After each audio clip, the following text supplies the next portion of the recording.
Ain't no party like a Chris Gore party. I'm just working on some new themes just for Chris. Oh, thanks. That's really good. Yeah, I was influenced by S Club 7 there. Oh, I didn't get that. Ah, well. And I'd worked with S Club 7 on Top of the Pops in 1998. Chris is such a media guy, aren't he? I did. I know Gary Lineker. No, I don't. Okay, fair enough. Anyway, right. I've been in my philosophy den over Christmas, and I've been thinking of new things we can put in our workshops. What do you think of my philosophy den? I just love the idea that you have a little philosophy den. Yeah. So I've been trying to well, we've been doing workshops with customers, and I've been wondering about the start of the process and where people are on that journey of wanting to do some rebranding, want to change the direction of a company, and thinking about what the problems are and how we can overcome them. And I've come up with a new tool which we're going to be putting into our workshops, and I'm going to try it on Matt now. You're going to be a complete guinea pig. All right. So I'm going to give you a pen, and a tablet thing, and I'm going to say, right, you can follow along with this at home or wherever you are. But if you grab a pen and paper and just do a graph, which is time on the x-axis and growth, any metric. I'm going to say you can think about it in your head as like turnover or amount of people or just how well you think things are going. It could be anything. But I want you to draw a line of Rusty Monkey's growth over time and then put a dot where you think we are at the moment. From the beginning of Rusty Monkey. It can be whatever you want. Right, Here we go. I'm not looking. All right. Held down too long. Right, I'll do it in bits then. Okay. I suppose something a bit like that. Right. Okay. Now swipe to create a new page. There you go. Right. I'm gonna draw one. Okay. Which I think. Let's see where we are. I think we.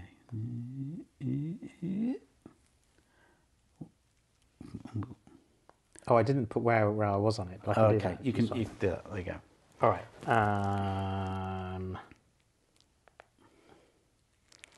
Right. Oh, look at this. They're very different. That's great. Right. Okay. Now, using the pen, you can annotate because that's now a laser pen. So, talk me through your graph. Well, this is where we kind of started. Yeah. And we kind of grew for a bit, and then we have these periods of sort of stability, and then we have a bit of creative destruction. We smash some things around, and we launch a new site, we launch new services, and we grow a little bit. So you could definitely see, if you look back in time, how we kind of had these points in time where we had little spurts. And I think we've definitely been growing over the last little bit, and I think we're here, and I think we may have a real sharp bit this year, and then some continuous growth after that. There you go. Wow. That was my... Did I do the job right? Yeah, you did. You did it very well because Thanks. I'm also I've done a sort of very long term kind of thing that we've been going for 20 years, nearly 90, something like that, 90, 20 years, and I've gone well. We've been growing quite slowly and steadily up to that point, and it's starting to have a sort of real incline as we've learned all we need to, and I think we're putting some bigger things into practice. So I think, obviously, we're going to go like exponentially big, but it's interesting because they're sort of similar in a way. We can see that both of us are going, that there is going to be an upsurge in something happening. But if you imagine if you did this with a different group of people, and the graphs were wildly different, and someone's got a straight flat line, or someone's line goes down, or they think, or they're on that journey where the line does stay still. They're not ready for change. They're not ready for something to happen. We're both ready for some growth to happen, and for some growth to happen, things have got to change.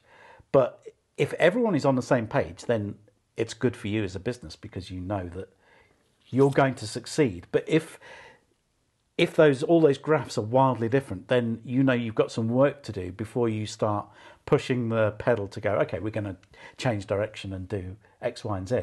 So I think it's just an interesting talking point where you can get 8 to 10 people in a room doing this graph work before you even start on any rebranding journey, because we've had some rebranding work we've done in the past where we've come to the end of it and people have gone, well, I actually didn't really think it needed changing in the first place. Whereas we should have started with a process like this where getting everyone on board within a company and getting everyone aware that things are going to be changing in the next little while and why that's happening, and having some kind of North Star of where a company is heading to is really important.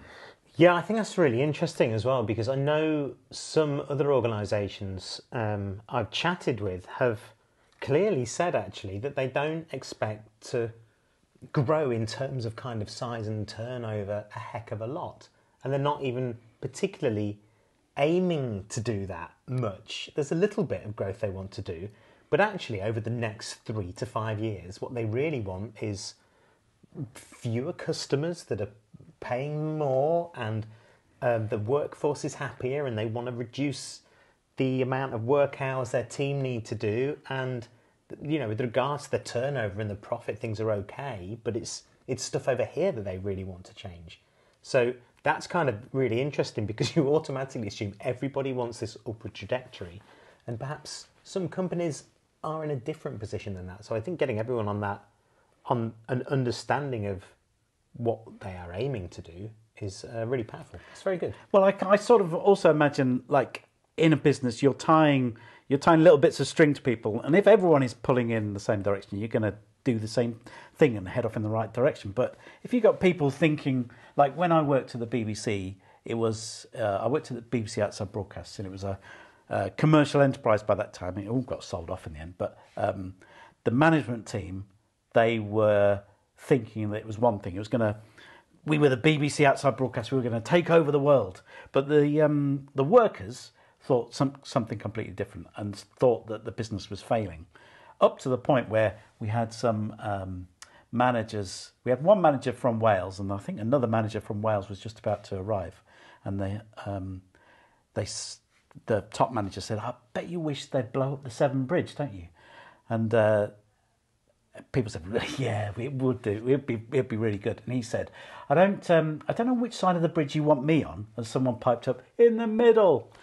But at that point, everyone in that company was pulling in different directions, and it eventually didn't go anywhere, and it failed. So it's an interesting thing. You've got to get everyone going on that same journey. So a pencil and paper, draw some graphs, and then some string to tie up all of your team. Cool. Let us know how you get on.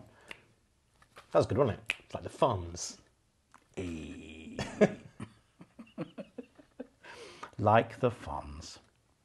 That's a cultural reference from 1978. That we were 2. We're still going. Anyway, subscribe to some stuff. I don't know, buy our T-shirts. Oh, I don't know if we do that, do we? No, I don't know. It doesn't matter. Bye. We're still recording. I think so. Is this the bonus track on the end of a CD? I think so. We just have a really long ending. Like Nirvana, when they have all that massive silence and then break into something.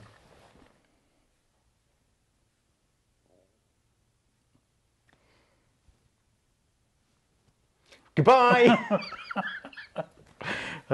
Goodbye.